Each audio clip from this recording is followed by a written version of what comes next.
you, Ellen, for the introduction. My name is Rob Rogers, as she mentioned. I am coming to you from Colorado Springs. It was a great and beautiful drive across the pass and across the plains this afternoon. In addition to being a public education advocate, I've also been involved in secular activism for quite a while, separation of church and state kinds of things.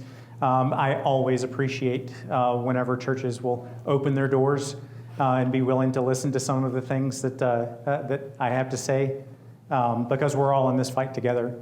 I'm also an Air Force veteran. I always love mentioning that because I don't necessarily fit the mold with someone who's going to be talking about pro-public education and the dangers of Christian nationalism, so I always like mentioning that too.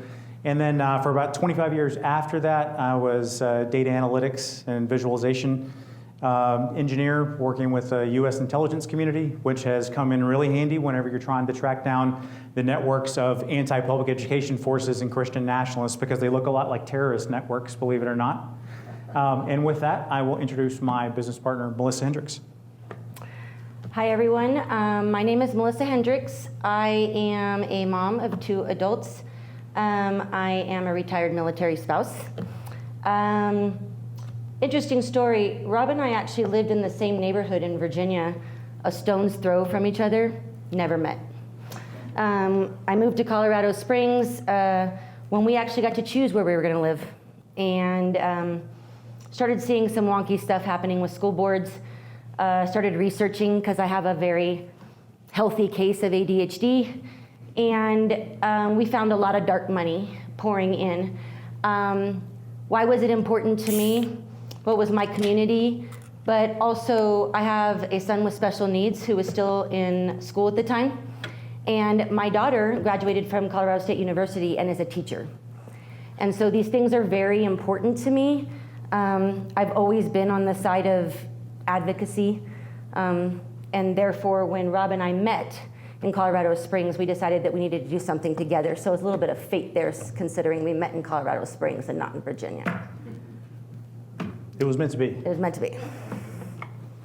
But wouldn't it have been easier to simply fund Christian private schools and be done with it? There are not enough philanthropic dollars in America to fund what is currently the need in education. We went on a trip to Israel with a marvelous teacher, and he really challenged all of us on that trip to be active in the shephelah, where the cultures meet. Our desire is to be in that shephelah, to confront the culture in which we all live today in ways which will continue to help advance God's kingdom. Why waste your dollars on non-Christian things? Well, I think it goes back to what I just mentioned, the concept of really being active in the shephelah of our culture, to impact our culture in ways that are not the traditional funding the Christian organization route, but that really may have greater kingdom gain in the long run by changing the way we approach things, in this case,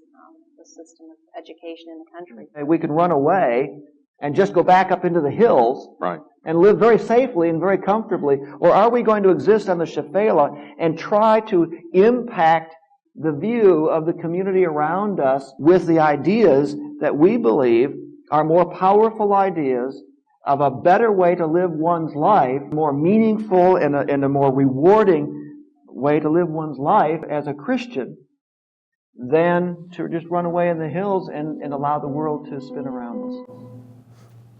So I'm sure that a lot of you recognize that was former Education Secretary Betsy DeVos and her husband Dick. And that was back in 2001. So her goals of leveraging public education in order to advance God's kingdom has been going on for quite a while. And unfortunately, she has the billions of dollars to try to back that up. But then she also was the Education Secretary, and during the first Trump administration was deliberately attempting to erode and dismantle public education. And that little clip from 2001, she and her husband Dick were speaking at something called The Gathering, which is the largest annual conference of very wealthy Christians in the United States. They've had these kinds of goals for a long time, and tonight we're going to talk about and explain how Betsy DeVos represents two sides of a coin that's trying to erode public education, and that you need to be aware of even here in Montrose.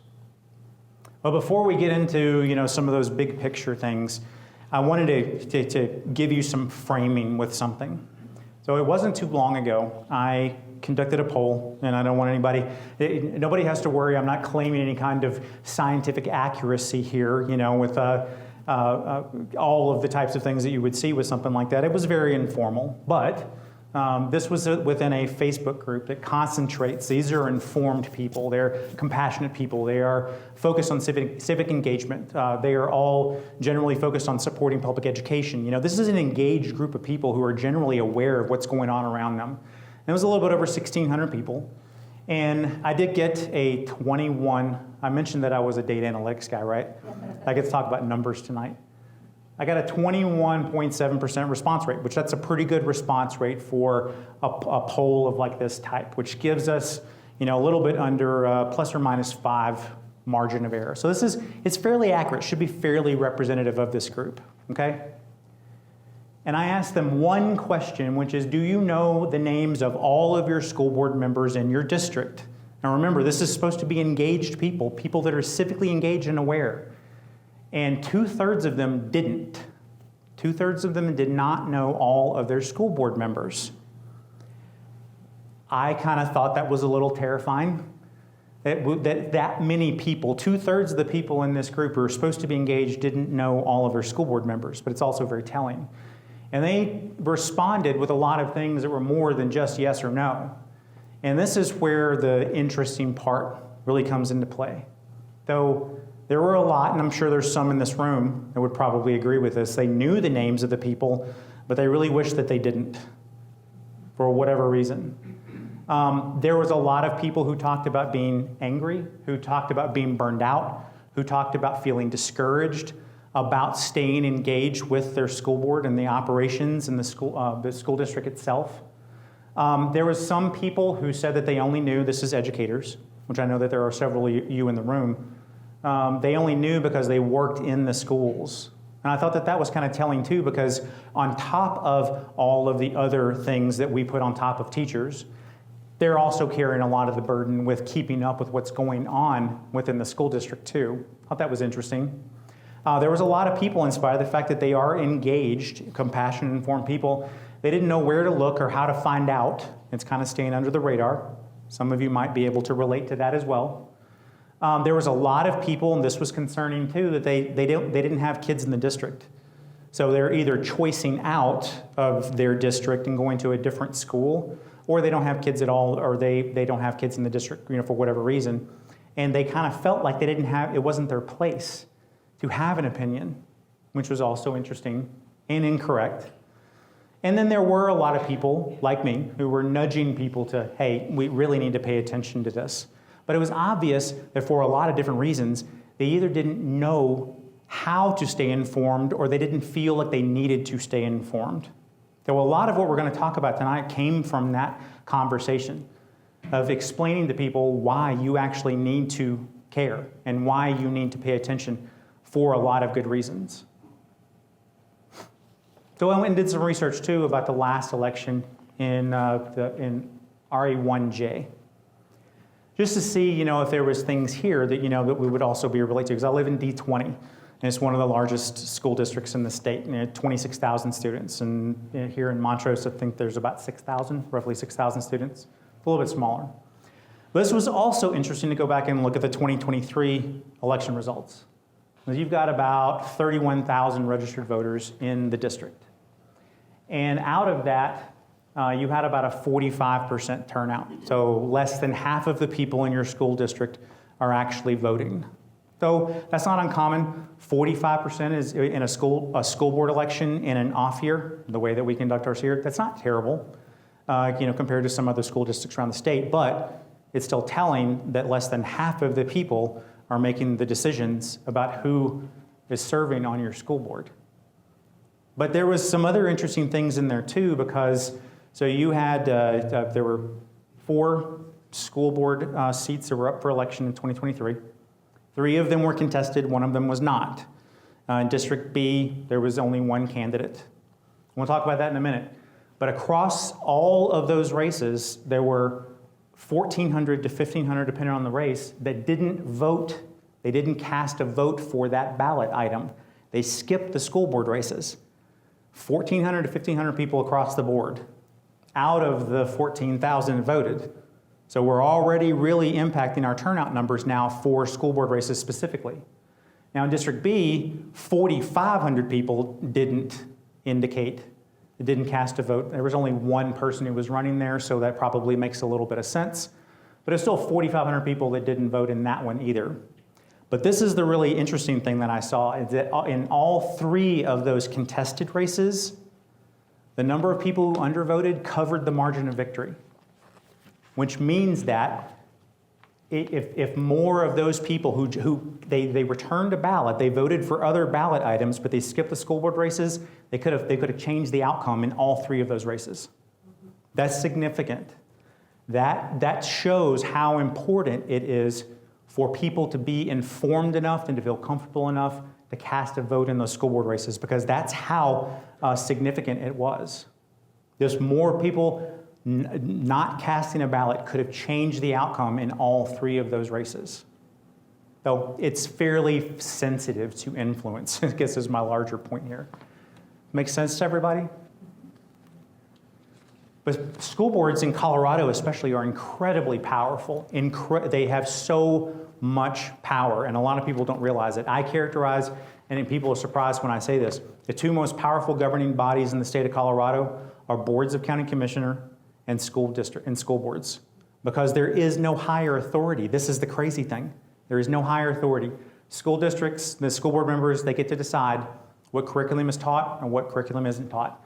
I don't know, and I didn't look too closely, if you've fallen down the book banning culture war trap here, but they can decide that. They can open and close schools and approve charters. They set policies about discipline. They set policies about special education, which is also interesting. They're influencing the climate. They can frame history and how history is taught. And the crazy thing is that they are empowered by the Colorado Constitution to operate autonomously.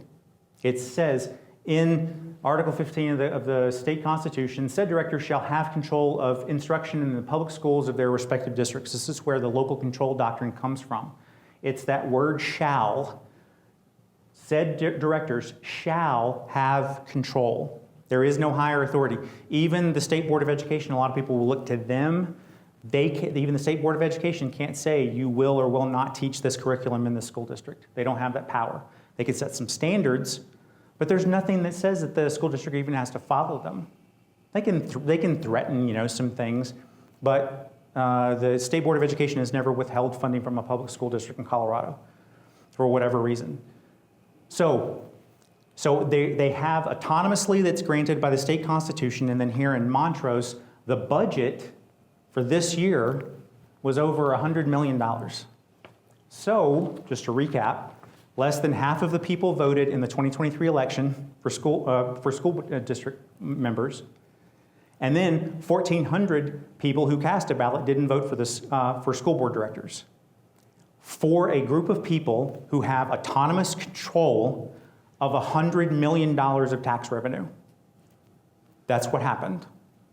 And that's what happens in districts across Colorado. And yet people, going back to like that survey, people who were supposedly civic engaged didn't know who their school board members were and didn't feel like some of them didn't feel like they should even have a say for that situation. This is one of the big takeaways from tonight. Now you all know. Now you all know what the reality is.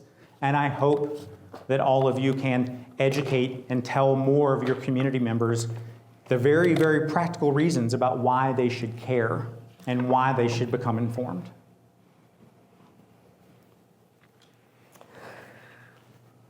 So there are two main underlying influences behind what is happening with public education. We have a tendency to immediately assume that it's politics, it's your politicians and what they vote on, or it's the administration. All of those people who are at fault for the attacks that we see on public education. But who is influencing them? That is something that you need to consider. Public education is being targeted under the guise of school choice. It can be framed as education freedom, voucher programs, parental rights, equal opportunity, market competition, religious liberty, freedom scholarships, or alternative education pathways, which is one of my favorites. However, no matter how they spin it, the ultimate goal is to privatize education. One of these underlying effects on public education are the privateers, is what we like to call them. They are individuals or groups, often wealthy donors, corporations of political operatives, that advocate for the privatization of public education. They promote vouchers and charter schools that redirect public funds, taxpayer dollars, to private institutions. Privatization advocates have fueled cultural narratives that paint public schools as ideologically corrupt or failing. How many times do you hear, this percentage of children can't read, this is happening, these schools are failing? I'm sure the teachers in this room feel really comfortable hearing all of that. But study after study shows that these programs often result in poor academic performance and increased inequality related to charter schools. This strategy has deep roots in segregation and class-like systems, upending equal opportunity and making school quality dependent on family wealth and status. Rural schools are more likely to suffer, where public schools are the only viable option. So when they attack public education and they come after the funding for public schools, rural areas are most likely to suffer. Over the past 5 years, 14 states have passed laws creating universal vouchers, also known as education savings accounts. And what is interesting is that they are still wildly unpopular. They have failed 17 times on state ballots, including overwhelmingly red states like Kentucky and Nebraska. In Texas, a 2025 poll found that 65% of Texans oppose voucher programs. Bipartisan resistance is strong as many rural lawmakers oppose the redirection of funds from their local schools. Charter schools suffer from the same reputations, pulling funding from public districts, often leading to staff cuts and school closures. Unlike urban areas, rural regions often lack the infrastructure like facilities and transportation or administrative support to even sustain charter schools. In addition, there are serious concerns about the lack of accountability. You will hear from pundits that state that charter schools are public schools, but they often have limited oversight and they take advantage of loopholes. Charter schools in Colorado can bypass local school boards by applying directly to the Colorado School Institute, or the CSI. There have been thousands of waivers approved in the state of Colorado. If you're interested, they're all published online. They can operate under automatic waivers from state education laws, including teacher licensure, evaluation requirements, not to mention, they can deny certain students from admission, including students with disabilities. Some charters are run by for-profit or nonprofit management organizations, which can obscure how the public funds are spent. And this often leads to frustration from communities that feel they have no meaningful input. Groups, like you see here, just a small sample by the way, on both state and nationwide levels have invested billions of dollars, often dark money, to influence both vouchers and charter schools. And many of them sit on both sides of that Venn diagram. Betsy DeVos, probably the most popular anti-public public education proponent, founded the American Federation for Children, and is both a prominent advocate for religious teaching and using funds for private education. Her attempts in the first Trump administration as Secretary of Education just fell short of completely dismantling public education. AFC's spending is diversified to each state's unique political landscape. They either use PAC money to help preferred candidates get elected, including attempts to oust fellow Republicans that have resisted proposals to subsidize education. And she once described her work in education reform to advance God's kingdom. And that leads into this. This is Catherine Stewart, author of many books. We have them back there, you guys can look at them, including Power Worshippers and her most recent book, Money, Lies, and God, which I highly recommend. The sort of Christian nationalists, I would say the Christian right leaders who wanted to defund public schools and saw them as sort of, they were very hostile to them, understood that if they made common cause with the pro-charter forces, they could achieve their aims, but be able to market this in a better way under the idea of school choice.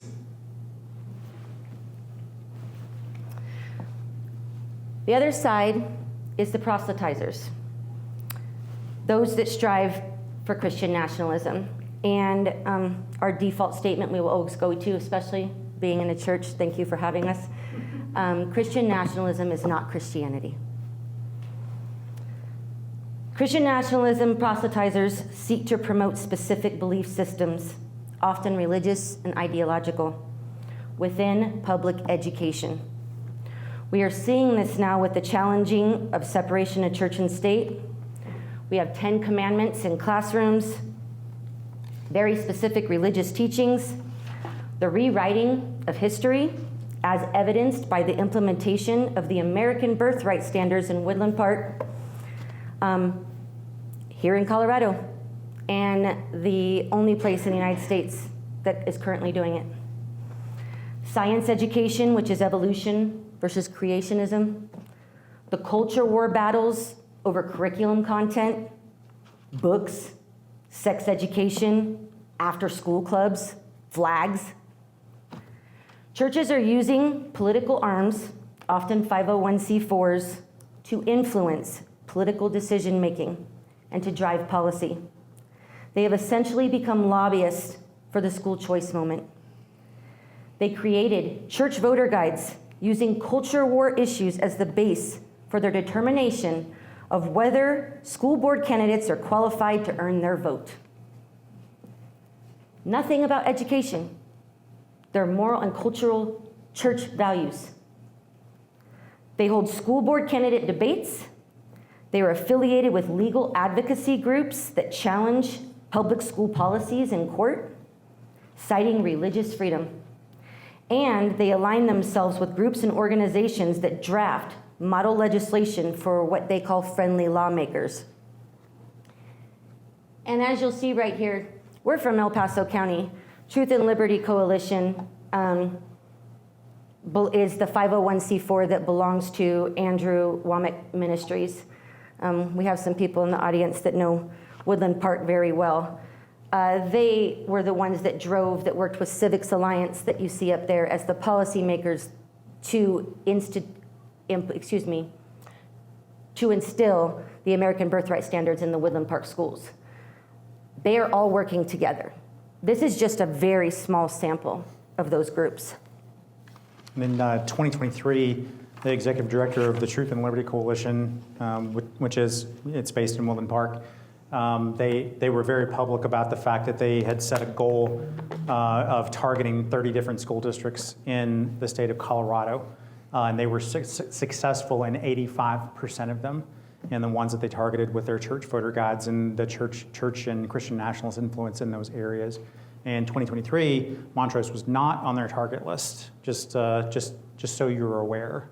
But they are still very, very active. And if you see something from Transform Colorado, that's the same thing as the Truth and Liberty Coalition, and they will be very, very active in this upcoming election cycle. One of the most prominent people that is driving the influence of Christian nationalism is this man, Lance Wallnau. Listen to him talk about school board races. There's a very good podcast called South Lake, about South Lake, Texas, that talks about what happened with school boards there. And there's a really good book by Mike Hixenbach called They Came for Our Schools that also references South Lake. But listen to what he has to say. And before I click play, just pay attention to the dates here. This is in May 23rd of 2021. Does this make sense to you? So phase 1 is the house. Phase 2 is the walls and the gates. Gates of education. We got to get on the school boards. We did it in South Lake, Texas right now. 1,000 people went in and flooded, took over the school board, took over the city council, took over the mayor's office. Boom. You know who it was? Christians did it. The media doesn't know it because we never said it was a church initiative. We called it a community initiative. Though it never seemed like very Christian to me, to be deliberately deceptive of the public of what they were doing, but it was incredibly effective in South Lake. And remember, that was in 2021. So you saw what he said. Well, how did they do it? How did the churches flip it, aside from the church voter guides, the influence? Well, they used culture wars as their campaign platforms. This is the narrative that drove their success, starting back in 2021. This is what any candidate that decides to run needs to be prepared for. In this election cycle specifically, once again, pay attention to the dates here. This is in July 13th of 2023. Same guy, Lance Wallnau. Goal is the church becomes the catalyst in the spirit. But if I'm not mistaken, and we better make this distinction, when it comes down to a movement in America, not everybody's going to become a Christian to fight transgenderism. But everybody will fight transgenderism if we frame it as an attack against your children. Not that it actually is, if we frame it as an attack against your children. It's key terminology and phrasing there. And now, this is 2023, if they cannot drive legislators in their favor, well, they have a workaround. And if you pay attention and you know where to look, eventually they're going to tell you why they're doing something. So it was Christians that did it in South Lake in 2021. They were deceptive to the public and didn't say that it was a church initiative. They called it a community initiative. And in 2023, Lance is setting up the narrative that we're all hearing now about transgender athletes and transgenderism in schools, right? Then later on in the fall, he just tells us why. So the most practical, powerful tool for being able to bring that wedge issue on transgenderism up to the voting public is going to be in the 6 or 7, we have 9 swing states we identified. 3 of them, Drew, actually have a ballot initiative. Yep. When a ballot initiative like Prop 8 came up in California, it's an amazing tool for mobilizing engagement from the grassroots. So suddenly, people that are just like lethargic about the election, or worse yet, they're going to be all Trump traumatized with the news cycle. This issue will get people to come out and vote because it's not about the personality, as we saw. It's about their policy about my child in the school. A ballot initiative goes around a weak legislator. We've all gotten educated a little bit on the civics in the last couple of years. I thought, well, the state legislator, what do they do? Forget your legislator. Half the time, in my opinion, like we look at our Texas legislator in Georgia, they're half the problem. They're not fighting for you. So you can't count on them. They might not show up for that fight. A ballot initiative goes around them, Drew. It goes literally, you just get a number of signatures. It's based on a formula, like lists of citizens. Right, 100,000, 200,000, 300,000 signatures. And then, boom, you fight over the language, but it's on the ballot. Now the citizens, remember this, 70 to 80% are in agreement with this, including Democrats. Are you happy with not being informed, or you want to be informed if your child is discussing a gender switch in school? Oh, I definitely want to be informed. So that ballot initiative can deliver swing states, but it's costly, and the left will, once they see that stone in David's slingshot, they'll go, oh, mama. So we got to really be intentional about doing it. But I think we could probably do it in one or two of those states. Yep. Anybody notice the list that was on that slide at the very beginning? Anybody notice that Colorado was on it? Anybody remember a ballot initiative that was on the ballot last election? Remember who was pushing that? Her name is Erin Lee. I'm up in like the Fort Collins area. Guess who Lance was working with on that ballot initiative here in Colorado? Erin Lee. Why? And this is where I want some audience feedback here. Why did he say that they were doing this? Why did he say they were doing this? To drive voter engagement. They could flip swing states. Isn't that what he said? Did I make that up? That's what he said, to flip swing states. So anytime, and I've heard that maybe this issue hasn't come to Montrose yet. It will. The transgender athletes is going to be the thing that the anti-public education forces. It's going to be their campaign issue this year. It will. You're already, yes ma'am. I'm just trying to connect the dots because are you saying that by putting that on the ballot, so this is what I heard, and then tell me or correct me or change the direction. I heard if there's an issue like that I go, oh no, I'm now going to participate and vote because I want to vote on that. And as long as I'm voting, I'm going to check some more boxes. So that's why my answer was get people who might not otherwise vote to vote over one issue. And you actually don't even care if it passes.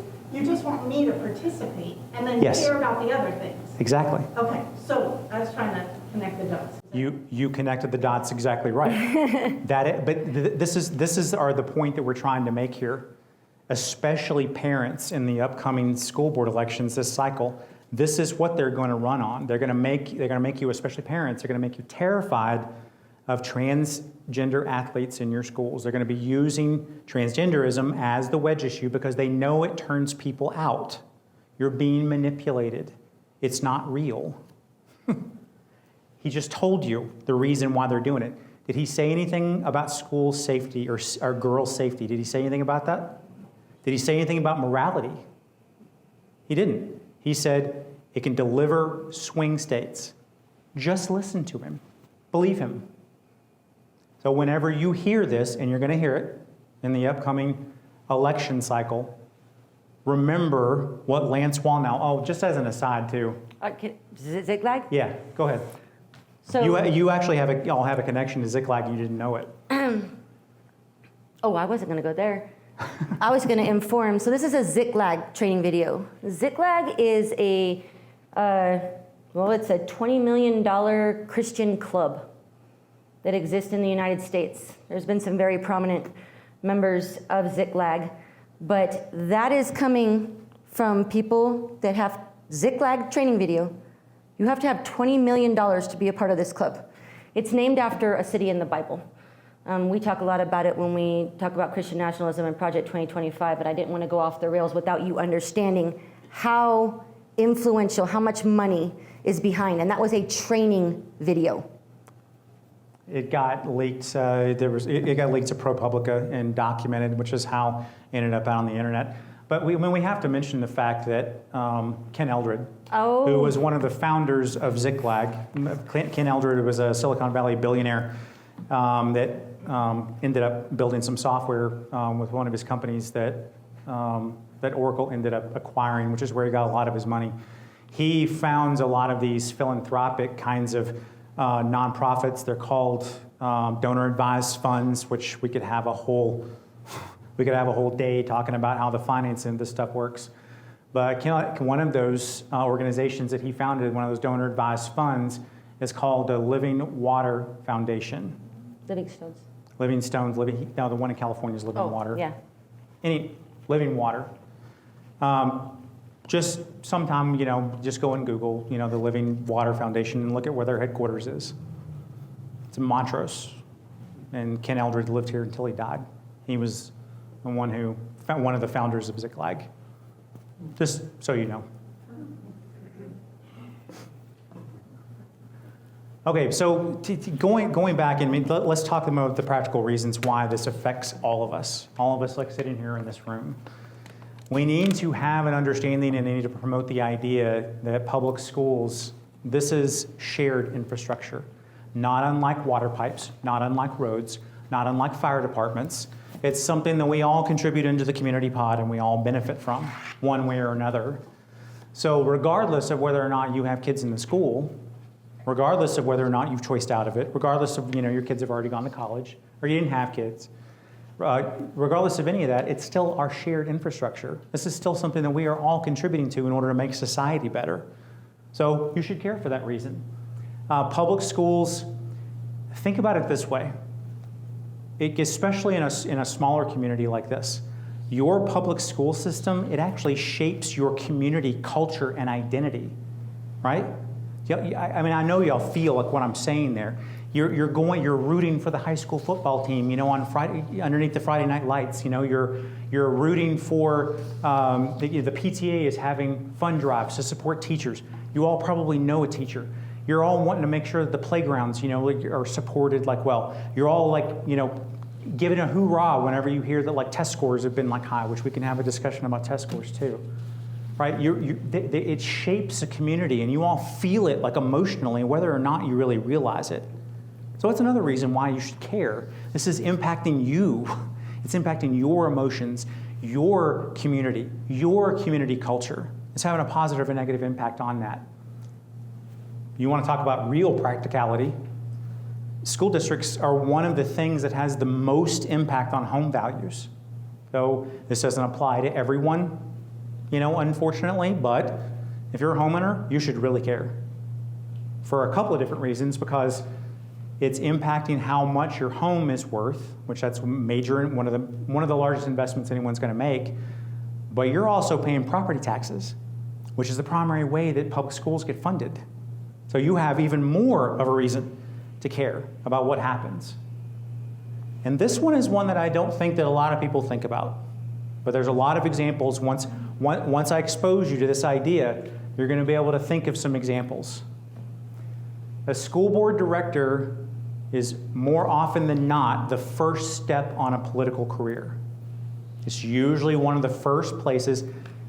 There are some people who think, hey, I'm gonna jump in my first office, I'm gonna run for Congress. That's always funny. No offense to anyone who's done that, but it is interesting, right? I'm gonna run for Congress. I've never ran for office before. They start at a school district. It's easy. You don't gotta raise a lot of money in most cases. Usually it's people who know you are going to be voting for you, and it gets you a little bit of exposure. The political parties will even encourage people to go down that path. So voting in your local school board election can be a way to stop bad politicians. I'm not kidding. I am 100% serious. Why not give them their first defeat at the lowest level? Because you know that they're going to be bad or they're going to be good. And you don't want the bad ones to continue gaining higher office, do you? Stop them at the lowest level. There's a big reason. It's one of the reasons why I pay attention. Because I look at some of the people that are on the school board now, I'm like, there is no way you need to be anywhere near Congress or anywhere higher office. You are doing enough damage as it is. Stop them at the lowest level. It's overwhelming. How many people are kind of overwhelmed, feeling overwhelmed? I've given you a lot of information. Melissa and I both have, right? Feeling overwhelmed? Okay, that's good, because that means you're paying attention. You should be overwhelmed. A lot of people don't know this stuff. So how do you start? How do you get started? What's the first step? Just Google your school board. Look at the names. Just look at the names, and don't try to memorize them all if you don't know. Just learn one of them. Just one. And then, this is the important part, whenever you learn that name, share it with one of your neighbors. You're talking to a neighbor over the fence, you stopped in like Starbucks or whatever it is that y'all have in Montrose. You're going and having beer and tacos, I think was where somebody went to lunch today. Tacos and, okay, sorry. Other way around. So when you're there, share what you learned. Hey, I learned a school board member name. Aren't you proud of me? Give me a star. Share it with somebody. Tell them what it is that you're doing. You don't have to go and show up. I've heard that your school board meetings are not nearly as dramatic as ours, but you can watch one meeting, right? You can invest a couple of hours, one time a month. All right, maybe. just to see, get a feel for what's going on. Nothing crazy here, right? This one is probably, if you don't take away anything else other than what we're explaining tonight, here's the most important thing that you can do is don't fall for these culture war traps. Don't do it. Lance Wallnow just told you why they do this. It's manipulating your fears. It's manipulating your mind, your thought processes about public education. There's also a goal of tearing down public institutions too. But don't fall for it. It's not real. They're making it up to get people to a certain demographic to go and vote in the hopes that they're going to vote for other things. Just don't fall for it. You don't have to be obnoxious about it, but just don't fall for it. This isn't real. So I'm not going to be influenced by it. I'm going to learn what is really going on. I'm not going to be manipulated. It's one of the most American, most Coloradan in our libertarian state that you can do. I'm not going to be manipulated, because that's what they're doing to you. And then you take all this information, even if you're just still catching up, and you go and you vote. Vote. Statistically, more than half of you in this room did not vote in the last election, statistically. Now this is a group of engaged people, so it's probably not true, but half of the people in your community didn't vote. And then even more than that didn't vote for school board races. Take that on as a personal challenge. I don't want that to happen. I don't want that to happen this time. I want everybody to vote, and I want everybody to vote for every ballot issue. And I want everybody to feel informed enough and comfortable enough to do that. And then you won't have to worry about some of the things that Melissa and I experience in El Paso County and some of the other places around Colorado. We can talk about some boring stuff just because we've learned and we found as we've been talking to people around the state that a lot of people are confused about the school board election timeline. And one of the things from all of this information here is that a lot of people are under the impression that they have to wait until August 6th to declare their candidacy. And that is not true. August 6th is just the statutory deadline for when a school district can begin to call for nominations and start handing out petitions. That date does not mean that you cannot declare your candidacy and start raising and spending money. And if you want to run, then you should start soon, and you can. Now, just because you declare your candidacy and say, I'm going to run for the Montrose School Board, that doesn't mean that you still won't have to do this. You still have to go in Montrose. You're going to have, you've got over 1,000 students in the district, so you're going to have to collect 50 signatures. That's not hard. If you're planning on running for school board, then you probably can do that in an afternoon. So don't feel, overwhelmed by that either. But that's the main reason why we've been bringing this up too. Because all these people, traditionally they think they got to wait until they get their petitions to run, and that's not true. You can declare your candidacy, start raising and spending money now, and probably should. Yes, ma'am. You recommend sooner is better than waiting till August? In some school districts, I was recommending people declare last year. And how do you recommend declaring a candidacy? Like on the courthouse steps or paper? No. It's not nearly as what the statutory requirement for that is basically just saying in public I'm running, which that can be starting a campaign account with the state in the tracer system. It can be as simple as that. For verbal declarations, there's actually some more extensive requirements. Putting an ad in the newspaper, making publicly accessible social media video, that can also do it. But what they really mean is, and the way most people do it, is they start their campaign committee, set up a bank account, those kinds of boring things. Necessary. Mm-hmm. All of that has to be done. All has to be wrapped up by August 29th.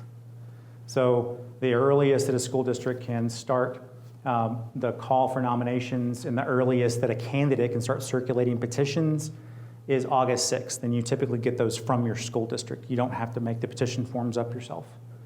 The latest that a school district can put out that call for nominations and issue the petitions is August 21st. All of these dates are statutorily required, but you got to be done with it all by August 29th.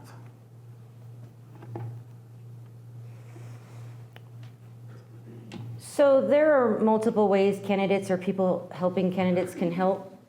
One of the first ways, there's a lot of traditional models by which people campaign. A lot of that stuff is very antiquated. What we're looking at now, with everything happening in the world at the speed of light with technology, et cetera, we really do need to modernize. We need to respect people's time, and you need to show that your intent is both serious and strategic. And what do we mean by that? You need to use clear and concise messaging. You need to be efficient with your outreach. And what I mean by that is you're not going to sound like a robot and have blanket statements and just show up where everybody, you need to meet people where they're at. What are the concerns of one group is not going to be the same concerns of another. If you're talking to a realtors association that's very concerned about a local school closing because they can't sell houses in there, it's going to sound a little bit different than when you're talking to parents. Do not fall into the trap of being told to overload inboxes or to send blanket literature. I will die on this hill. If I gave you a card right now with my picture on it, and I chose 3 things that were important to me, what would that tell you about me? You're a woman, you're white. And those 3 things. It is considering the diversity of public and what the things that they're concerned about related to public education, it is not enough to give people information related to a candidate. It is not. You instead use targeted messaging with smart segmentation so that your community members can get the information that is relevant to them, that is in digestible formats. You don't talk over them, you talk to them. Things that are important to them. Start with your volunteers. I can't express this enough because I'm a volunteer coordinator. Instead of starting with a to-do list and then generating volunteers to fulfill those tasks, first ask your volunteers what they're willing to do. What special skills do they have that they could bring to the table? Ultimately, this can prevent issues like burnout. You're often, the first thing a candidate's going to do is they're going to seek their family, their friends, coworkers, community members, and it can cause a lot of issues. Instead, ask people ahead of time, what are you willing to do? What special skills do you have? Do not take the culture war bait. You watch the videos in this presentation, you know what their plan is. Don't fall for it. Redirect to the things that are real and that actually matter to the community. Examples. I don't want to talk about this. I'd actually really like to discuss how to manage funding for the leaking roof in school A, B, C, or D. We need to be talking about the prioritization of the budget for our aging transportation system. You need to redirect to the things that are real and that matter. Do not fall into the culture war traps. Don't chase labels. Do not paint yourself into a corner by adhering to a label. You're the conservative candidate, you're the liberal candidate, just be honest and transparent about what makes you the person that is qualified and willing to run for school board. Use your platform to inform. Providing information or educating is a form of advocacy. It allows you to develop trust and be seen as informed and not just opinionated. When you make yourself accessible and share accurate information, you're helping those people make informed choices. There is often a huge gap between what is actually happening and what people think are happening. You can bridge that gap with clear communication, especially around more complex issues like governance and budgets that a lot of people don't understand. Bring receipts. Back your goals with data and cite credible sources. Be very careful not having accurate data. Listen first and then respond. Listening models leadership. By listening first, you're conveying to your community that you will be a leader that is responsive and open-minded. Listening first also sharpens your strategy. If you hear the same concerns repetitively, it's no longer anecdotal, but it's something that needs to be addressed. And my favorite, lead with humility and clarity. As a candidate, you're there to serve the public, not to impose your will without consent. There should be no hidden agendas, as this will fracture trust with your community and your voters. But this also means being accountable. If you make a mistake, own it, fix it, and move on. These are just some of the things that we've learned assisting other people within school board races, things that we've seen that matter to people in the public. You see a lot of burnout with voters saying, I'm done with politics in general. I don't know who this is. They're all bad, this. Doing these things helps build trust in your community. And we had met with some people earlier before we came here today, and I had to have heard the word community 20, 30 times. Montrose is definitely community driven. You guys very much care about your community. You just have to engage with others so that they can care as well. Just to reinforce like my favorite point from all of this too, that last bullet there, I mean, it's incredibly important to me, and it should be incredibly important to you too, because I'm sure that all of you can pick out like that politician, that county commissioner, that legislator that is there to impose their will. That's not the way the government works. And that is how we erode trust in institutions whenever we just all get used to and are okay with a legislator imposing their will and not mine and not yours. That's not the way that government was ever supposed to work. So it's something that's important to me too. We're going to take some questions, whatever questions that people have, now. You can also help us. We do a lot of this. We essentially do things like this for free. Though if there's something that has resonated with y'all tonight, then you can help us too. We are constantly doing something. We're constantly researching. We're constantly reading. We're constantly collaborating with people in other states. We've made a lot of friends around the United States who are facing the same kinds of public education things that we are here. So that takes time. It allows us to, travel to Montrose or to Pueblo or to Durango or wherever else that we've been over the last year. It also helps us learn some valuable lessons from people across the United States about what has worked and what hasn't. A lot of what you're seeing is compiled information over lessons learned across scenarios that are very similar. We didn't just pull this out of thin air. So. It does cost money to get newspaper subscriptions.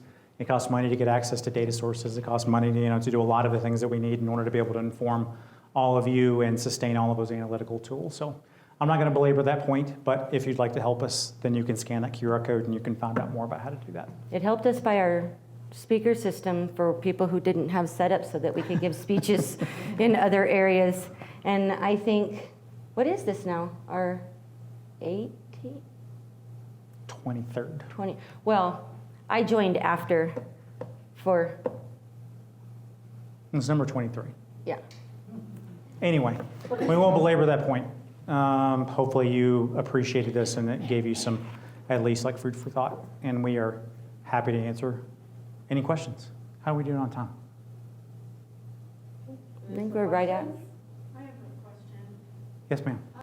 You sort of mentioned it early on, this idea that I really do believe that Christian nationalists are not Christians. I totally get that.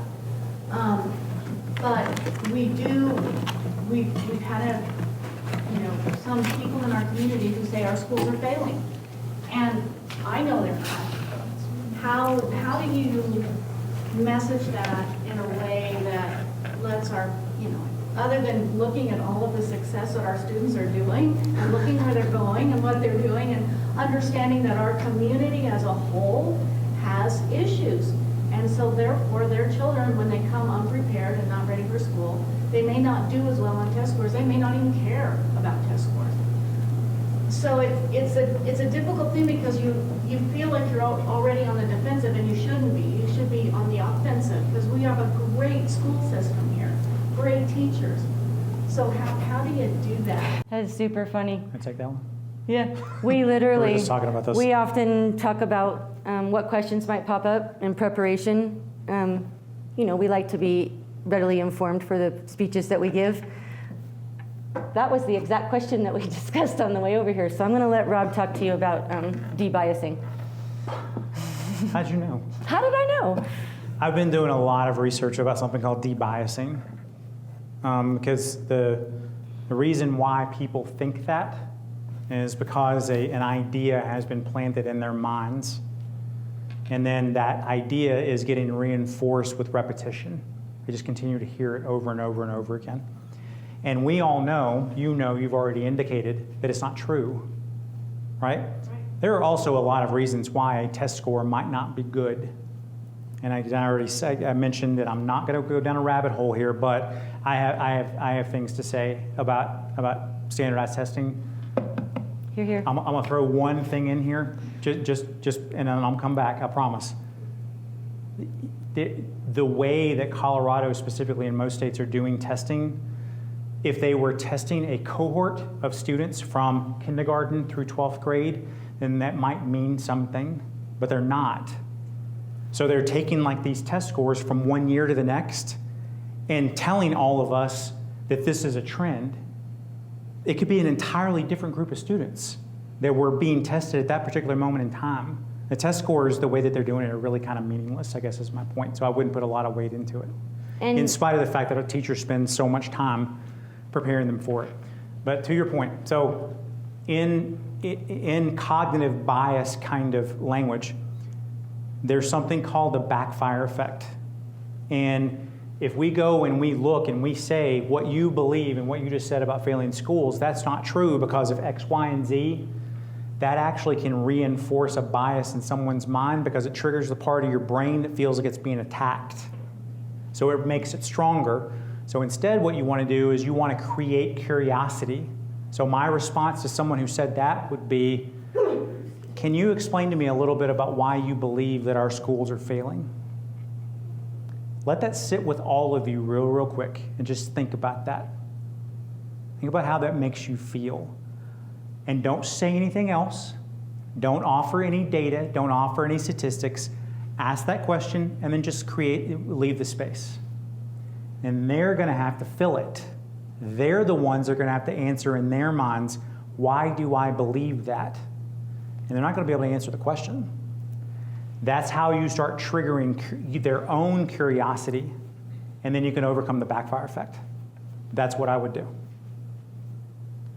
I always think it's interesting when there's a room full of parents, especially those that maybe, we get a lot of people that come from churches. They literally make them take over our school boards and stuff like that. And a lot of them are parents of these kids. And I'm thinking, well, does that mean all your kids here can't read? I don't say that out loud, but I mean, it's, My kids can read. Yeah, I'm sorry, yours can't. And I mean, my daughter's a teacher. I have lots of friends that are teachers, and I'm just like, gosh, you guys are really bad at your jobs. For Pete's sakes, do you hear all these things that they're saying? I mean, we all know that a lot of it's nonsense, or it's exacerbated or, promoted in a way that is negative, or, it's another tactic for culture war issues. It's another talking point. Any other questions we can answer? Wow, we did a good job. Yes, ma'am. I'm just going to follow up again. I also love data a lot, and I used to work in the school district, and we would survey our parents, and we would compare it to national data, and it was so interesting to me because across the nation, how are our schools doing? Oh, not good, not good, not good. It's clear back with Reagan started, not good. well, how's your school doing? Oh, we're doing okay, you know. We're doing it's- fantastic. it's I love like- my school. It's like the closer they get to it, and when they go into the school and they see what's happening in the classroom, it's like, oh, phew, our school's doing okay, but boy, you know, the rest of those guys are losers. I mean, it's a thing, and it frustrates me. It's a cognitive dissonance for sure. That's why education is so important. You know, nobody wants to be made to feel like they're inaccurate because for whatever bias they may have. But you can educate people in a way, like he said, where you're not making them feel that way. A lot of this is all anger driven. And we don't mean to get psychological on you. Yeah, fear driven. And they know how to manipulate it very well. Another really good question that's kind of related to that too is, did you go to public school? Did you what? Did you go to public school? Oh, yeah, right, exactly. Oh, yeah, I did, but now they're bad. I had a great experience, but they're not like that. And why do you believe that? Right. One question can lead to another, and you can watch their brains start to break too, which is kind of fun if you enjoy that kind of thing. Yes, sir? What's the best way to get at the underlying motivation of your opponent or other people, to do it in a tactful, respectful way so that it's not an attack, it's just, we just want to understand? It's a combination of the things that we were talking about, I believe. Because you can use those de-biasing techniques on political opponents too, and you can do that in public. I'm not exactly sure why my opponent thinks that our schools are failing, but you'd have to ask him about that, or her about that. What I'd really like to talk about is the fact that we've got $100 million in deferred maintenance and no real solution for coming up with. What I would really like to talk about is the school schedule. I've heard a lot from parents that the Bell schedule is not working for them, or it's not lining up with daycare. You put the question out there, you start to create that curiosity, you put your opponent on the defense without doing anything negative, and then you bring it back to what's important, what it is that you are hearing from the community that they care about. And sometimes that can be like, it's not necessarily what you would think of campaigning. Because I've been telling people in D20, I was like the school board candidate who runs on, whenever I am elected, I'm going to implement a policy for the district. Here's the rubric for when we're going to delay or close schools. And it's going to be tied to the National Weather Service in Pueblo. And if the National Weather Service says X, Y, and Z, then you're going to know 40 to 24 hours ahead of time that school's going to be delayed or closed. And we're going to follow this regardless of what actually happens. We're just going to follow the forecast. That person's going to win. The person who adopts that as a campaign plank will win, because it's the thing that will get every parent is going to pay attention. They pay attention to school closures and delays. The person who provides a reasonable solution to that is going to win. One of our largest attended school board meetings was related to that. I mean, for most people, like he talked about the loose poll that he did, people not knowing. People came out in droves when they tried to adjust the schedules because they had children of different ages, and they wanted to change the times. And they had one middle schooler, one high schooler, and they screwed it up so bad. There was people there from quote unquote, sides. They're like, way to screw something up so bad, you've got everybody in agreement. That was a 6-hour board meeting. Yep, that's how concerned people were related to that. And you don't have to do like polls. I mean, and you don't have to spend a lot of money and that kind of stuff. All you got to do is just go and look at the community groups on Nextdoor, the parents groups. Because I know you have them, because we all do. And somebody we were having happy hour with at Ellen's house, like mentioned, they love seeing the drama. I'm not criticizing the person by saying that, but that's where you find what people are really thinking. And it's not transgender athletes. That's where you find what some people. It's where you find the pulse of your community, though. We actually assisted with a candidate, and like I said, we talked a little bit about the modernization with related to candidates.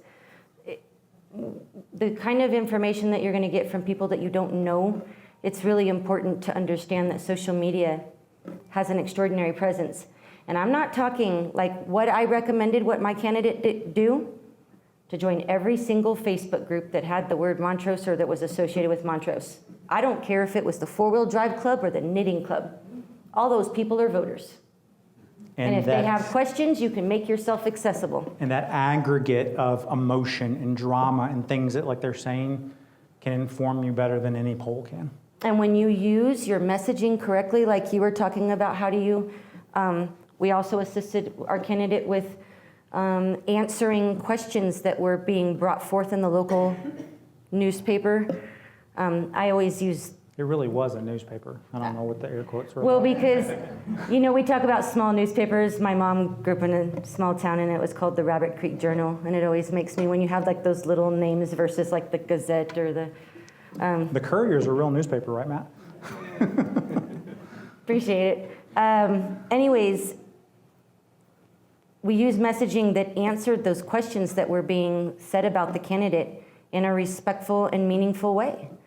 It was related to not participating in a forum that a Christian nationalist church was holding up there. And they were like, see, she doesn't care. She doesn't want to come talk to us Christians, etc.